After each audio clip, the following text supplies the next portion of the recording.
बिस्मिल्लाहिर्रहमानिर्रहीम। Dear students, electric charge ये chapter number 21 है। इसके हमने कुछ MCQ सॉल्व करने हैं ताकि आपको कुछ टेक्निक्स का पता लग सके कि विद इन टाइम हम कैसे MCQ सॉल्व कर सकते हैं जी। तो इसमें से मैं कुछ MCQ लूँगा जो शॉर्ट हैं और जो बाकी शॉर्ट होंगे वो आप खुद सॉल्व करेंगे, लेकिन आपको प्रॉपर आइडिया हो जाएगा जी। तो मैं स्टार्ट करता हूँ सेकंड से जी। Kilo ampere hour is the unit of. अब इसमें आपने सिंपली जो है ना, आपको जो मेन चीज़ याद रखनी है इस सेकंड के अंदर, वो है formula Q equals to I t. तो आपने यहाँ आई की जगह लिख लेना है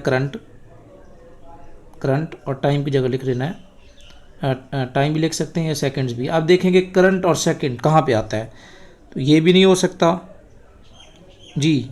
अब आप ये देखें कि किलो एम्पियर आर, इसका मतलब है यहाँ पे किलो एम्पियर आ जाएगा और यहाँ पे टाइम आ जाएगा। तो ये किसका बनता है, क्यू कूलम या और ये किसका बनेगा, चार्ज का।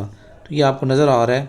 तो इस तरीके से आपने इसको सॉल्व करना था। नेक्स्ट पे चलते हैं। फोर्थ, ये जो पहला हमने सॉल्व किया है ये आपने तकरीबन 10 से 15 सेकंड्स के अंदर करना था। ये वाला जो है ये हो सकता है हमारा 1 मिनट ले। दी टोटल, फोर्थ की बात हो रही है। Fourth, total negative charge on the electron in 1 mole of helium, atomic number 2 है और मोल मास 4 है। ये मैं यहाँ पहले लिख लेता हूँ, हीलियम 4 और 2 जी। तो इसको हम कैसे सॉल्व करेंगे, तो थोड़ा सा इसको आप अंडरस्टैंड करें कि इसका कंसेप्ट क्या है। हमने मेजर करने हैं total negative charge on electron, किस में, 1 मोल हीलियम में। यानी आप ऐसे समझें, ये आपके पास हीलियम है, ये हीलियम के एटम्स हैं और इनकी टोटल तादाद जो वो 1 मोल है। अब 1 मोल का मतलब ये होता है, 1 मोल का मतलब ये होता है कि उसमें टोटल जो है ना वो 6.02 10⁻23 एंटिटीज़। अब यहाँ पे एंटिटीज़ क्या हैं, हीलियम के एटम्स, ये इनकी तादाद है। उसमें टोटल चार्ज वो भी किसका मेजर करना है, इलेक्ट्रॉन्स का। तो कंसेप्ट समझें। तो सबसे पहले हम टोटल चार्ज का अगर मैं यहाँ फार्मूला लिखूँ तो Q इक्वल्स टू, अब देखिए एक में कितने होते हैं, 2 इलेक्ट्रॉन्स, तो फार्मूला आ जाएगा 2 और 1 इलेक्ट्रॉन पे कितना होता है, E। तो एक हीलियम एटम के अंदर जो टोटल फार्मूला बनेगा वो बनेगा 2E। इसको मैं लिख सकता हूँ 2E। अब आगे मोल कितने हैं इसके, यानी 1 का हमने कर लिया, टोटल मोल कितना है 1। तो इसको मैं मल्टीप्लाई कर लूँगा 1 मोल के साथ, ये टोटल फार्मूला आ गया। अब 2E की वैल्यू लिखे 1.6 10⁻⁻19 और फिर 1 मोल की वैल्यू लिखे कि उसमें कितने आ जाते हैं। मोल ऐसी है जैसे एक डजन होता है, एक दर्जन होता है।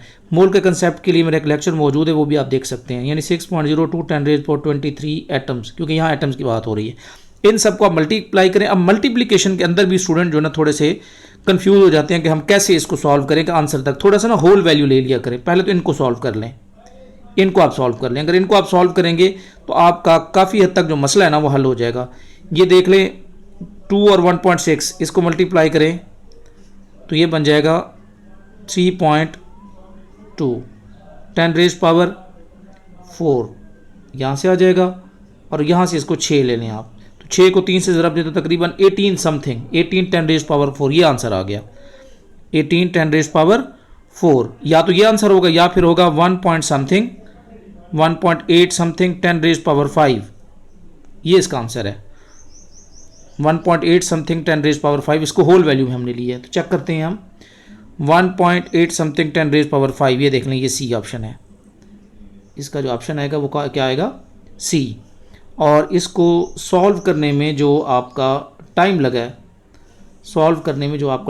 है, वो आपका 1 मिनट है। 1 मिनट में आपने इसको सॉल्व करना था, ठीक है। कंसेप्ट मैंने दे दिया है जी। नेक्स्ट क्वेश्चन है फिफ्थ की तरफ बढ़ते हैं हम। ये भी इसी से मिलता जुलता है, लेकिन इसमें 1 kg ऑफ हीलियम है। तो अगेन कंसेप्ट हमने समझ लिया, इसको मैं थोड़ा और बेटर वे से समझाऊंगा। अब क्या गिवन है, 1 kg हीलियम, उसमें क्या मेजर करना है, total negative charge of electron. असल में यहाँ पे ना टोटल इलेक्ट्रॉन्स की तादाद हम निकाल लें ना, टोटल इलेक्ट्रॉन्स की तादाद, तो हमारा मसला हल हो जाएगा। इसको कैसे हल करें? तो सबसे पहले 1 kg हीलियम है, उसमें तो मोल गिवन था और 1 मोल का हमें पता था, तो टोटल तादाद हमने निकाल ली थी। यहाँ पहले मोल निकालना होगा। मोल का फार्मूला कैसे शॉर्टकट वे में कैसे याद रखेंगे? Mess divided by molar mass. अब जो मैस है वो है 1 kg, ये ग्राम में लिया जाता है, तो आप लिखेंगे 10⁻³ gram divided by total molar mass वो गिवन है, वो कितना है 4। ये n का फार्मूला आ गया। अब वो जो हमने पहले फार्मूला यूज़ किया था वही यूज़ किया, Q इक्वल्स टू NE यानी 2E मल्टीप्लाइड बाय मोल, और ये n की वैल्यू है 10⁻³ डिवाइडेड बाई 4, ये 1 मोल है। और 1 मोल में कितने टोटल एटम्स होते हैं? 6.02 10⁻23। इसको आप सॉल्व करेंगे तो आप इसके आंसर तक पहुंच सकते हैं। यहाँ से देखें 23 को 3 में ऐड करें 26 बन जाएगा, और यहाँ पे E की वैल्यू लिखें 1.6 10⁻⁻19।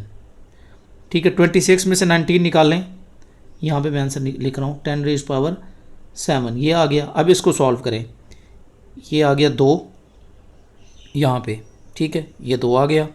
अब यहाँ पे आप इजीली इसको आप कैंसिल करें तो यहाँ आ जाएगा ऑलमोस्ट 3, और 3 को 1/6 से ज़रब दें तो ये आ जाएगा 4.8। ये विदाउट कैलकुलेटर आप सॉल्व कर सकते हैं होल वैल्यू लेके। तो ये देखें 4.8 10⁻7। उम्मीद है ये मैं क्वेश्चन रिपीट कर रहा हूँ, फार्मूला वही है जो पहले आपने यूज़ किया था। अगेन देख लें कि Q इक्वल टू NE, ये एक हीलियम एटम का है, उसके साथ आपको टोटल मोल्स चाहिए। मोल्स का मतलब है कि कितने मोल हैं। अगर मोल निकाल लें, और मोल का फार्मूला मैंने दे दिया, तो जितने मोल होंगे उसको 6.02 10⁻23 से मल्टीप्लाई करेंगे, तो ये n जो है ना ये मोल को शो कर रहा है, मोल को शो कर रहा है। मोल निकालने का फार्मूला क्या है? n equal to mass divided by molar mass. इसको साथ साथ लिखते रहें आप, ठीक है। नेक्स्ट पे चलें हम, और इसको आप 1 मिनट की रेंज में सॉल्व करेंगे जी। नेक्स्ट, उसके बाद हम आ जाते हैं छठे पे। अब ये सबसे आसान है, छठे वाला 2 ampere multiplied by 2 second. Simply 4 answer आ जाएगा, और इसमें कोई ज़्यादा सोचने की ज़रूरत नहीं है, कोई कन्वर्जन भी नहीं है यूनिट की, और इसको आप 10 सेकंड्स के अंदर सॉल्व करेंगे। उसके बाद ये थे न्यूमेरिकल टाइप। अब हम आ जाते हैं, सपोज कर लें 9th पे, 9th पे आ जाते हैं। अब 9th को सॉल्व कर लें। To make uncharged object having negative charge we must, ये मैंने उस लेक्चर के अंदर डिटेल के साथ ये बात बताई हुई है। तो आप ये देखेंगे कौन कौन से नहीं हो सकते। ऐड सम एटम्स पॉसिबल नहीं है, रिमूव एटम्स न्यूट्रल हैं पॉसिबल नहीं है, ऐड सम इलेक्ट्रॉन्स यस, आपने नेगेटिव ऐड करने हैं तो उस पर नेगेटिव चार्ज आ जाएगा। सो सिंपल, इसका मतलब है और कोई ऑप्शन नहीं बनती। Next 10, to make uncharged object to have a positive charge. तो जाहिर सी बात है कि पॉजिटिव चार्ज करना, या तो उसको आप पॉजिटिव दें या फिर उसमें से नेगेटिव इलेक्ट्रॉन निकाल लें, बाहर निकाल लें। तो इसलिए ऑप्शन क्या बनेगी? डी। सो सिंपल, आसान सा कंसेप्ट है, लेकिन इससे रिलेटेड ये चीज़ पूछी जा सकती है आपसे जी। ये देखें, ये दरमियान में अगर लेंथी हैं या डायग्राम है तो उनको हमने नहीं करना। अब सपोज कर लें कि आप, क्योंकि मैं दरमियान में से करूँगा, अगर कोई, ये देखें ये बड़े हैं, इस तरह का नहीं आ सकता, जैसे 24 है और ये 26। जहाँ जहाँ कंसेप्चुअल भी होंगे और डिफरेंट फेनामिना होगा वहाँ पे मैं सॉल्व करूँगा जी। 26 चार्ज है Q, चार्ज Q था, उसी में से कुछ निकाल के हमने क्या बना लिया Q। अब ये कूलम फोर्स से रिलेटेड आ गया, वो चार्ज से रिलेटेड था। उन दोनों के दरमियान डिस्टेंस कितना रख दिया है? 1 मीटर। कंडीशन खुद बनानी है, वहाँ से पढ़ते जाना है और कंडीशन बनाते जाना है। For the force that each object exert on the other to be a maximum. Maximum कैसे हो सकती है कि Q कितना होना चाहिए? जाहिर सी बात है, अगर ये Q इसका हाफ हो जाए, यानी ये भी Q हाफ होके Q प्राइम बाई 2 बन जाए, और आधा इसको दे दें तो ये भी Q बाई 2 बन जाए। फ़ायदा क्या होगा? फ़ायदा ये होगा कि जब आप इसको मल्टीप्लाई करेंगे ना इस फार्मूले के साथ, Q divided by r square, ये तो कांस्टेंट हो गए, तो यह मैक्सिमम फोर्स में ये दो चीज़ों का प्रोडक्ट आ रहा है। अब अगर ये पहले वाला जो है ये Q प्राइम बाई 2 हो जाए, और दूसरे वाला जो है वो भी पहले का Q बाई 2 हो जाए, तो ये बन जाएगा Q का स्क्वायर डिवाइडेड बाई 4। अगर आप इनकी वैल्यूज़ चेंज करें, मसलन ये 1/4 रह जाए और ये 3/4 रह जाए, अब आप इस 1/4 को 3/4 से ज़रब देंगे तो वैल्यू इससे कम बनेगी, इससे ज़्यादा नहीं बनेगी। तो इसका सिंपल वे क्या याद रखना है, अगर आप मैक्सिमम फोर्स लेना चाहते हैं तो एक चार्ज का उतना हिस्सा और कर लें, तो आपको जब प्रोडक्ट लेंगे तो वो मैक्सिमम वैल्यू मिलेगी। अगर आप इसको 1/4 करते हैं, इसको 3/4 करते हैं, या इसको 3/4 करें, इसको 1/4 करें, मल्टीप्लाई करेंगे तो आपको वैल्यू कम मिलेगी फोर्स की। तो मैक्सिमम फोर्स के लिए जो क्यू अलग हुआ है वो कितना होना चाहिए, इस चार्ज का आधा हिस्सा, Q/2। Q/2 क्लियर है? इस पॉइंट को साथ नोट करें आप जी। नेक्स्ट चलते हैं जी 29। ये बहुत कॉमन क्वेश्चन है, मैं बार बार देता हूँ। 2 पार्टिकल्स हैं एक्स वाई, 4 मीटर इनके दरमियान फासला है, 4 मीटर। एक्स पे है 2Q और वाई पे है Q। म्यूचुअल फोर्स है तो एक दूसरे पे फोर्स ये बराबर लगाएंगे, क्योंकि किसी का एक का फार्मूला लिख रहे हैं, Fx का भी और Fy का भी। तो K और R स्क्वायर ये तो उसी तरह आएगा, इन दोनों को ज़रब दें तो ये बन जाएगा 2Q का स्क्वायर, और इधर भी सेम यही चीज़ आएगी, ज़रब 2Q का स्क्वायर। तो ये म्यूचुअल फोर्स है। E has the same magnitude as the force X on Y, चाहे इनकी वैल्यू जो भी है, क्योंकि ज़रब खा रही हैं चीज़ें।